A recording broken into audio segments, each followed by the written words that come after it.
അന്തരിച്ച നടൻ സുധിയുടെ കുടുംബത്തിനായി ഒരു കൂട്ടം സുമനസ്സുകൾ ചേർന്ന് നിർമ്മിച്ചു നൽകിയ വീടിനെ ചൊല്ലിയുള്ള വിവാദങ്ങൾ സോഷ്യൽ മീഡിയകളിൽ വലിയ ചർച്ചകൾക്ക് വഴിമാറിയിരുന്നു.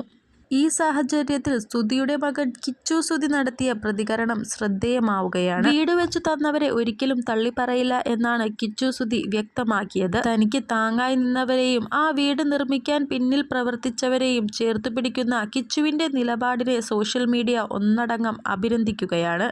എന്നാൽ ഇതിനു വിപരീതമായ നിലപാടായിരുന്നു സുധിയുടെ ഭാര്യ രേണു സുധിയിൽ നിന്നും ഉണ്ടായിരുന്നത്. തനിക്ക് ദാനമായി ലഭിച്ച വീടിന് കേടുപാടുകളുണ്ടെന്നും സുമനസ്സുകൾ ചേർന്ന് നിർമ്മിച്ച ആ വീടിന് ഗുണനിലവാരമില്ലെന്നുമാണ് രേണു സുധി ആരോപിച്ചിരുന്നത്. ഒരു ഉപകാരത്തെ നന്ദിയോടുകൂടി കാണുന്നതിന് പകരം കുറ്റപ്പെടുത്തലുകൾ നടത്തിയത് വിമർശനങ്ങൾക്കിടയാക്കിയിട്ടുണ്ടായിരുന്നു. ഈ ആരോപണങ്ങളെ തുടർന്ന് വീടു നിർമ്മാതാക്കൾ തന്നെ നേരിട്ടെത്തി കാര്യങ്ങൾ വിശദീകരിക്കുകയുണ്ടായിരുന്നു. വീടിന്റെ യഥാർത്ഥ അവകാശി കിച്ചുവാണെന്നും അവർ അടിവരയിട്ട് പറഞ്ഞിരുന്നു. ആ വീടിന്റെ യഥാർത്ഥ അവകാശികൾ സുധിച്ചേട്ടന്റെ 2 മക്കളാണ്, അല്ലാതെ ഭാര്യയല്ല. അതുകൊണ്ടു തന്നെയാണ് കിച്ചു ഈ അവസരത്തിൽ ഇങ്ങനെയൊരു പ്രതികരണവുമായി എത്തിയത്. വീട് നിർമ്മിച്ചു തന്നവരെ ഒരിക്കലും താൻ തള്ളിപ്പറയില്ല. അത് നിർമ്മിച്ചു തരാൻ അവർക്കൊരു മനസ്സുണ്ടായല്ലോ.